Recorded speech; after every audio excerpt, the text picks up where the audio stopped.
Hello, Wormianas, Squirmies, Squirmianas, Wormaniacs. What's up, friends? It's been a while. I've missed you. I'm alone in the studio again today, if you can't tell. And I'm alone in the studio today, even if you can tell. My name is Sienna Really, Sienna like the minivan, really like the question. I am the host and creator of this little podcast called Would You Still Love Me If I Was a Worm?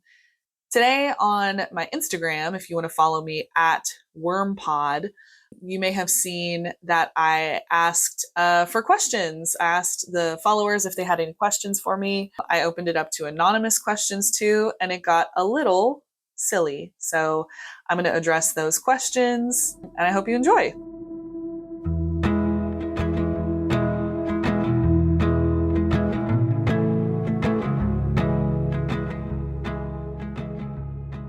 So I've divided these questions into three categories. The first category is podcast questions. The second category is dating questions. And the third category is simply mom. Let's get into it. Let's start with the podcast questions.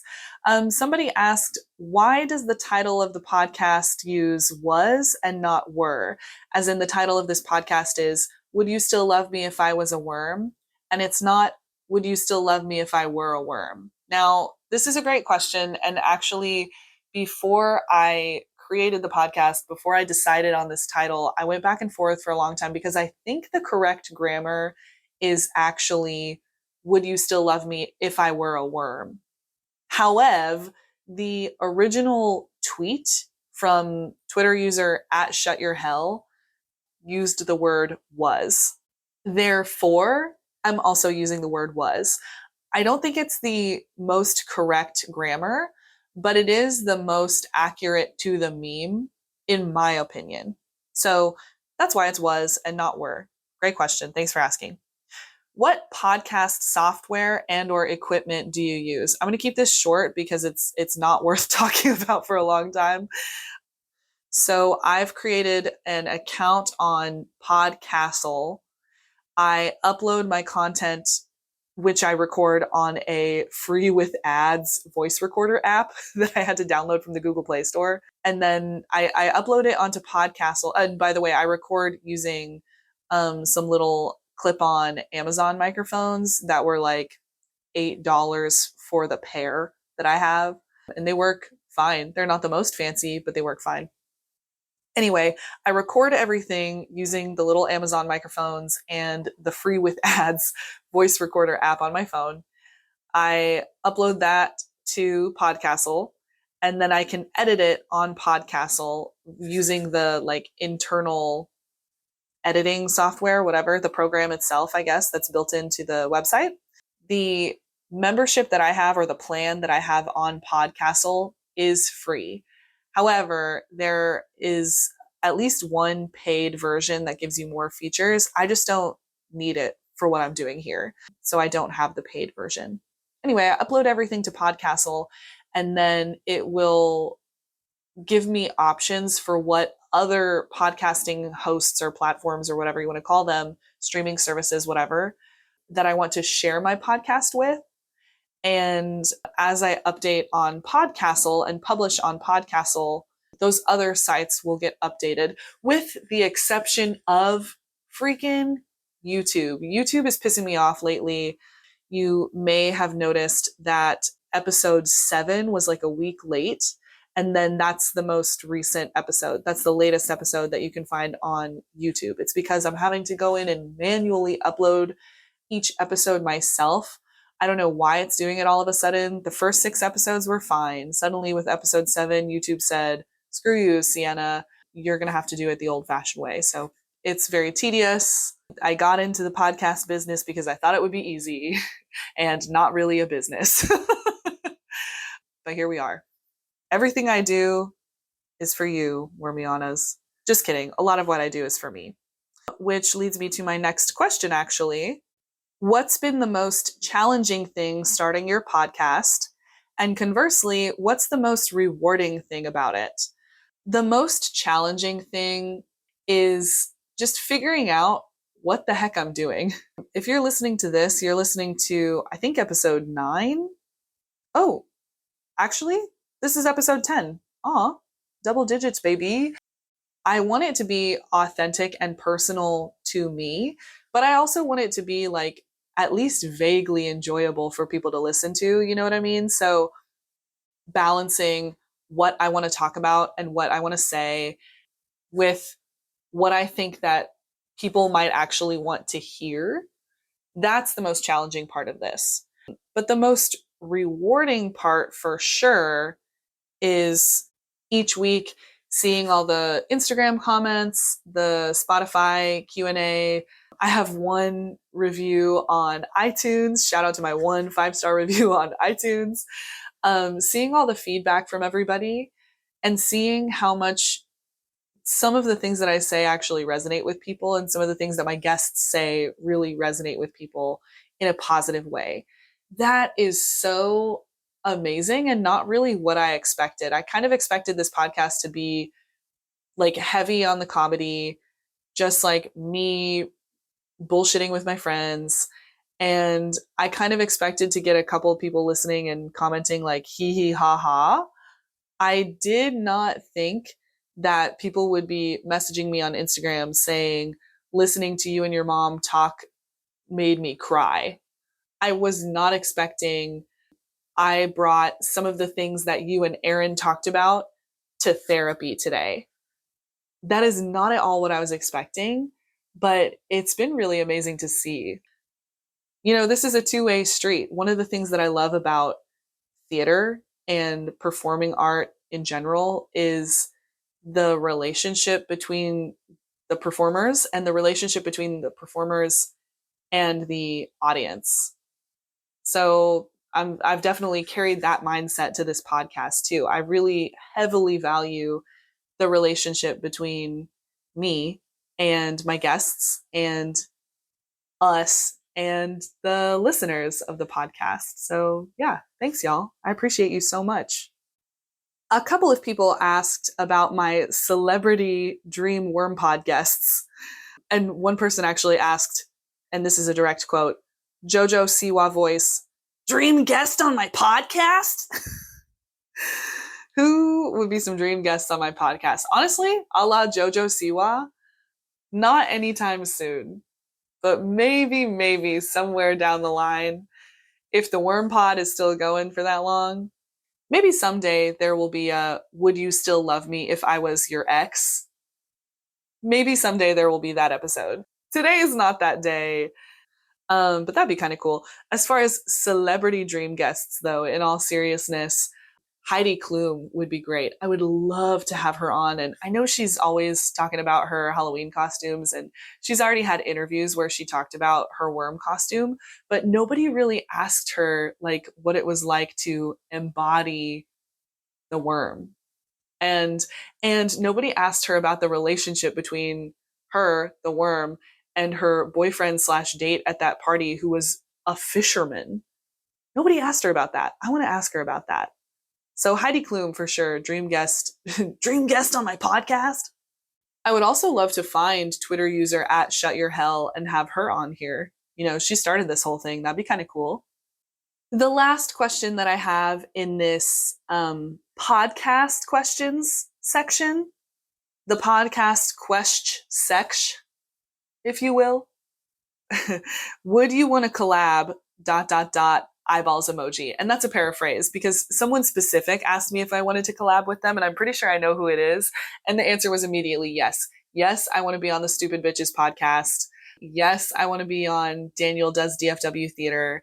Yes, I want to be on Trauma Bondage. And yes, I want all of y'all to be on this podcast because I think that would be A, super fun, B, super cute, C, actually, I think that the Worm Pod audience would love all three of those podcasts. And I think y'all have things to say, you know, relating to relationships, dating, interpersonal interactions, worms, memes, dumb shit.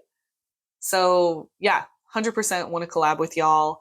And this is an open invitation. I'd be so happy to collab with just about anybody listening on just about anything. Do with that what you will. All right, on to the dating question section. Somebody asks, have you put it the wait, hold on. Have you put it the worm question on your dating app bio? No, I haven't. The question itself is not on my one dating app profile that I have right now, which is Hinge, LOL. The question itself of like, would you still love me or would you date me or whatever if I was a worm is not on my dating app profile. However, I do have one cute little photo courtesy of Boy Howdy Co. Photography. Shout out to Boy Howdy Co.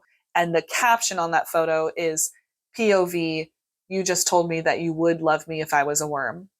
And I don't get any responses on that. Hinge is the kind of dating app where you have prompts or you have pictures and people can respond and start a conversation based on your prompt or your picture. That's not one that starts conversations, but it's there. Sometimes people like that photo. I don't know if they're reading the caption, but they're liking the photo. So I don't have it, the worm question, on my dating app bio. However, I do give a disclaimer to most first or second dates that I go on, or like in the talking stage, in the texting stage. Since starting the podcast, I do give the disclaimer that I have a podcast and that it's called Would You Still Love Me If I Was a Worm? So I'm talking about the podcast, I'm talking about the question, I'm talking about the meme, but I'm not explicitly asking anybody the question itself. This is foreshadowing, by the way, for next week's episode. And that's all I'm going to say about that. Do you have any advice for someone who is struggling with dating? Yes, I've got lots of advice. Disclaimer for this advice, though. So my dating experience is limited to just the last couple of years. And it's also limited in terms of like my own experience just as a human being. You know, I have my own gender identity and gender politics and sexuality and like interpersonal politics. Therefore, my experience is going to be different from people who are not of that same experience. My experience is also going to be different than people living in other geographic locations. I live in a heavily populated metropolitan area, so I have the potential to meet a lot of people. I'm also pretty openly queer and genderqueer, so I have the potential to meet people across the gender spectrum as long as they think I'm hot. It's going to be different if you are like exclusively dating women or men or trans individuals or people of the same gender identity as you or people of a explicitly different gender identity from you. So that's going to be different too. Okay, that was a long enough disclaimer, I think. Here's my advice. A super valuable thing that I heard on TikTok was he's just a guy. The full quote is, he's just a guy, hit him with your car, a la Chrissy Chilpeka. The hit him with your car part is not part of my advice. No, just kidding. Don't hit people with your car. But do consider them just a fill in the blank, just a person. They're just a person. Anybody that you're crushing on, potentially going to go on a date with, trying to match with on an app, whatever, they're just a person, just like you're just a person. You can't put people on a pedestal and make them scarier than they are or more important than they really are. They're just a person. So just talk to them. Just ask them out. Just like their freaking dating app profile. Just like their picture on Instagram. Whatever. You know, they're just a person, just like you. So go for it. Like, whatever. Who cares? Another piece of classic advice, you miss 100% of the shots that you don't take. If you don't shoot your shot is not going to get received. But if you do shoot your shot, you know, your shot still might not get received, but it might be very well received. You just never know. You got to shoot your shot. So like a couple of my friends have witnessed this, that we'll be out and I'll be flirting with someone and I'll just throw out like, hey, do you want my number? And I have done this so many times that it is no longer scary.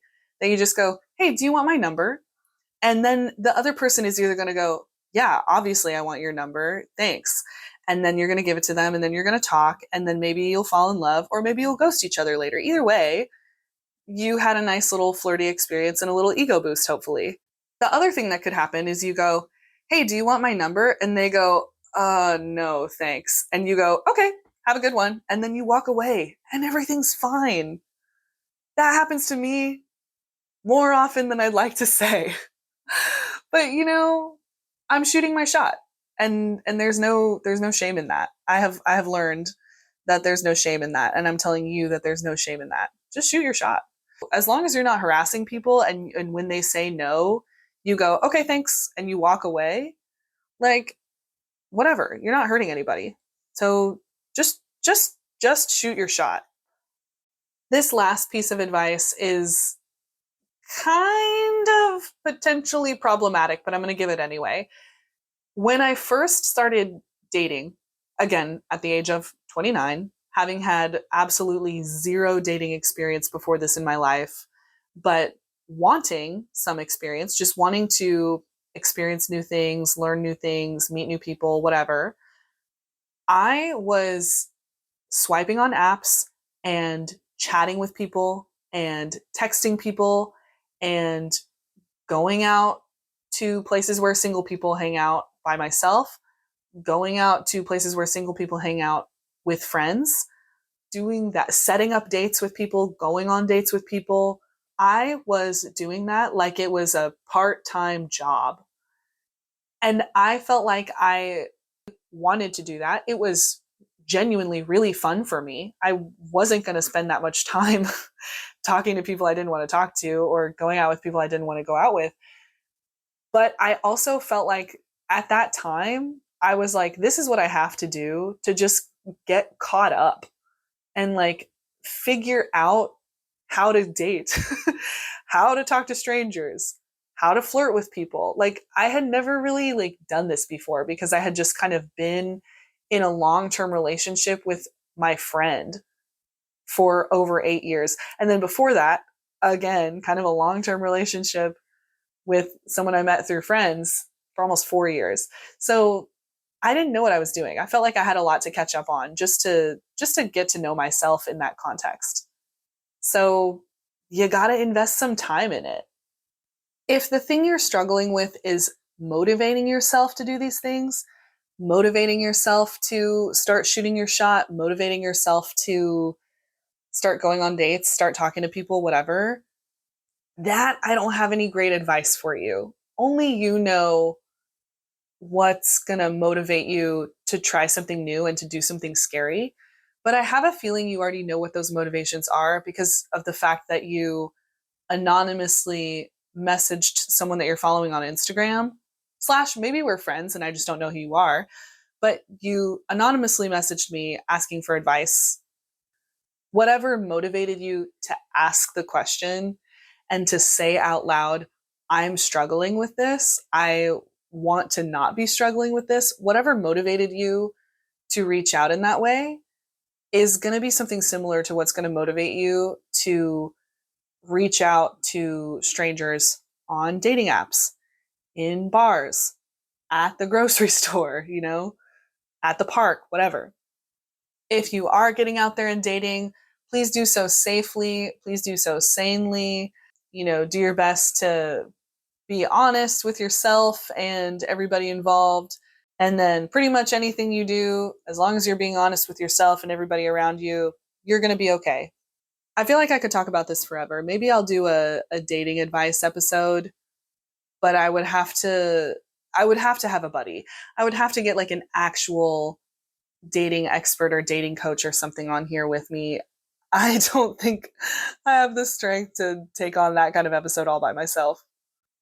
Somebody asked the question simply, personality or looks? To which I simply say, yes. No, just kidding. Personality beats looks. If you're hot but dumb, there's like only so far you're going to go with that. But if you're not hot and intelligent and funny and cool to hang out with and can develop good relationships with the people around you, then maybe that makes you hot. You know what I mean? Finally, somebody asked me the hilarious question, do you have any exes? Again, simple answer, yes. This must be somebody who knows me really well and is being kind of mean. And they're kind of subtweeting me in that way. Or this is a person who does not know me at all and is only following me on the Worm Pod Instagram and is only following Would You Still Love Me If I Was a Worm? And they just don't know if I have any exes. I kind of don't think that's true because this is also a weird way to ask this question. Not like, have you been in a relationship before, but do you have any exes? Yeah, I have. I feel comfortable saying on the pod that I have two big serious exes. One was my high school turned college partner, and the other was my college turned post college partner. I have a handful of, I don't know that I would call them exes, and I don't know that they would call me an ex either, but like I've been in some significant short term relationships too in the past couple of years. Hopefully that answers your question, anonymous person. Finally, Squirmies, we come to the last question section of this episode of the podcast, which is simply mom. My mom texted me a couple of weeks ago to ask, new question for the podcast. Would you still love me if I had worms? Yes, Mom, I would still love you if you had worms. I'm sure that I would love any listener of this podcast if you had worms. Next question. My mom also asked, because I posted a meme recently of someone dressed up in a Shai Hulud costume to go see the Dune movie, and they were buying concessions. And my mom asked me, what do worms use as money? And I said, good question. But I imagine they use the barter system, actually. So I don't know. What do y'all think? What do worms use as money? I kind of think they're too busy just like existing and being chill to even think about like an economy. You know what I mean? So those are the questions from my mom that I got recently. Shout out to Gabby, everyone's favorite worm pod mom. Those are all the questions that I got, Squirmianas. If you have any additional questions for me, feel free to throw them in an iTunes review, or not iTunes, but Apple Music review. You can throw those questions in a Spotify Q&A thing. You can throw those questions in an Instagram comment. You can find me on just about any podcasting platform by searching, Would You Still Love Me If I Was a Worm? If you search for Worm Pod, you might be able to find me, but the official title of the podcast is Would You Still Love Me If I Was a Worm? You can follow my personal Instagram at Sienna Really, Sienna like the minivan, really like the question. I've got a link in my bio on there for my upcoming performances in the local musical theater scene and cabaret scene. I want to say, if you have a local election coming up in your area, get out there and vote. More than I want you to get out and date, I want you to get out and vote in your local elections. As always, Wormianas, Wormaniacs, I would still love you if you were a worm. I hope that you would still love yourself if you were a worm, because you know what? You deserve it. You're worth it. You're lovable as a worm or as a human being. Thank you so much for listening to the podcast. Have a great day.